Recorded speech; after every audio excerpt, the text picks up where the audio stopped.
Hey, y'all doing, ladies and gentlemen, and welcome back to another episode of Action Sunday.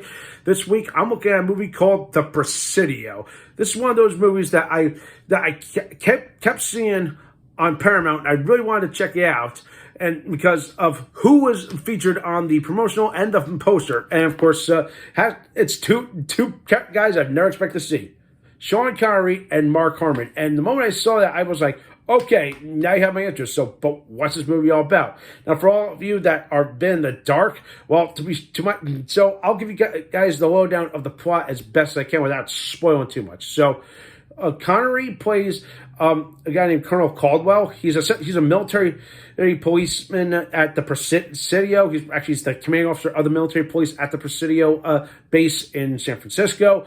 Mark Harmon plays Jay Austin, who was actually a former MP who worked under Colonel Caldwell, but got discharged, and now he's a civilian policeman kind of thing. But yet somehow a murder occurs at the Presidio, and they're trying to figure out who done it. It's one of those kind of things. And of course, the fact of the matter is they can't get along. It's what you can just feel the tension between these two characters, and then it gets even crazier, a little complicated. So somehow he kind of falls in love with Colonel Caldwell's daughter, played by Meg Ryan. So yeah.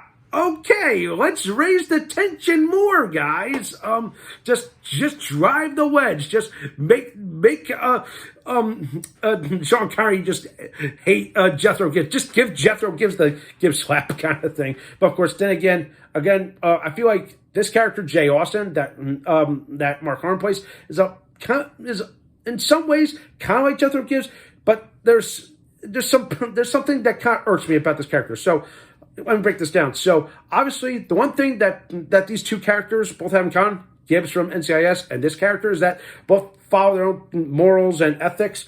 But the one difference is that Jay Austin kind of acts like a bit of a hothead, which is so uncharacteristic for Mark Harmon. But yet, here's the thing. Whatever he does, it's not like a hot-headed movie. It's not like a loose cannon kind of thing. It's just a hot-headed moment. But he's not like off the cuff insane kind of thing. Which is, again, I feel like it's so uncharacteristic for Mark Harmon to be playing a character like this. But then again, I've seen Summer School, where of course that character is just like a complete 360 of both. Actually, 180 of both those two characters. My apologies, but you get my point there. But wow, it's again so uncharacteristic for Mark Harmon to play a character like this.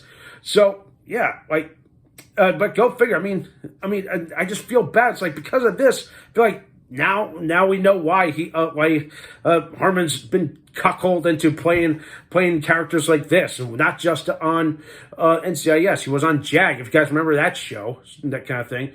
But as for Sean Connery's character, oh my goodness! I kind of liked and hated this character. He blended a little bit of mystique. Was like, okay, we know he's Scotch, but he actually puts his own spin on this character. Like he follows everything by the books. Somehow, now he explains the beef between him and Mark Harmon's character.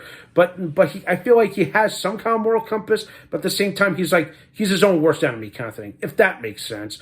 And as the movie goes on, John, you feel like the tensions start to dissolve because they suddenly realize they can't let Meg Ryan come between them. But of course, again, he's being protective of his daughter, and Jay Austin really likes daughter, and of course he really doesn't approve of that. But as the movie goes on, I feel like things start to click and things come together. And of course, I also love the fact that the reveal of the villain is and they did a great job trying to not overthrow and just reveal the villain to the audience until the last 20 or so minutes, and then it leads to an insane shootout at a warehouse. There's some great chase sequences.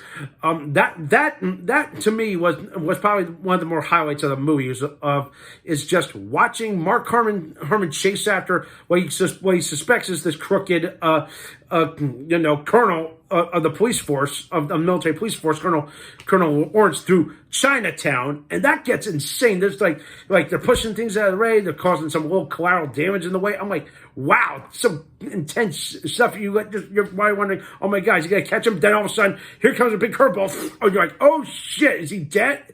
And you're like, well, there you go. It kind of hits into the cliche things that you would expect in like a cop thriller or a neo-noir kind of thing.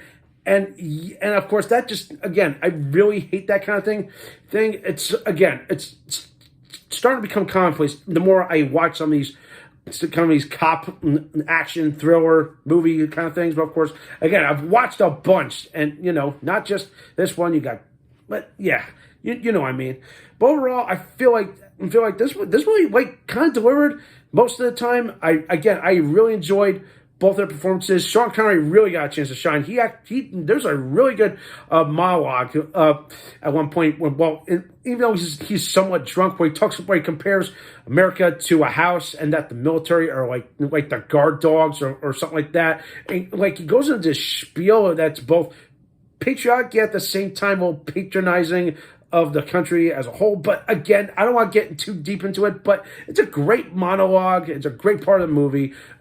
Outside the chasing, the last 20 minutes are really great. And by the end, you're just like everything is resolved, and like everyone finally comes together. It's one of those things, but I'm sorry to spoil too much, but but again, like you just gotta see it to believe it. And like it's one of those hidden gems of Mark Harmon's career, as well as Sean Connery's. And I kind of find it funny is that this is the second, well, I would say the first of those two movies where Sean Connery's in a movie that takes place in San Francisco. This being the first, the other ones being The Rock. But of course, the only difference is that he's former SAS in The Rock. Here, he's American, so I kind of find it kind of funny in that sense of way, if that makes sense. But again, it's an enjoyable flick.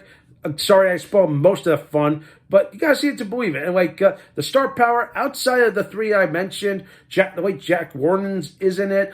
There was a couple of shocking cameos I did not expect to see. Patrick Kilpatrick from Substitute 4. Let's see, Bull Harley from Over the Top. If you guys remember that character, he's in there. Like, and it's one of those blink you'll miss it moments. You'll pick up on some really good ones there. I mean, to me, this is like perfect 80s action, characters in at its finest kind of thing. Well, there you go. Enough said there. I do recommend it, and with that, I'm probably gonna give this movie.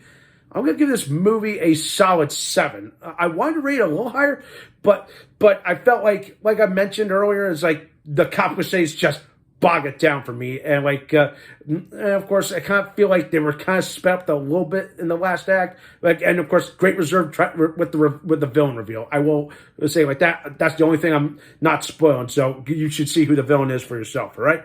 So that does it for this week. Let me know what you think. Thumbs up the video, subscribe to my channel. Stay tuned for some more awesome, exciting videos. And of course, this will be the last episode in this office because I'll be moving the office next door. And if you want to know why, I think you all know why. All right. Anyway, take care. See you guys soon.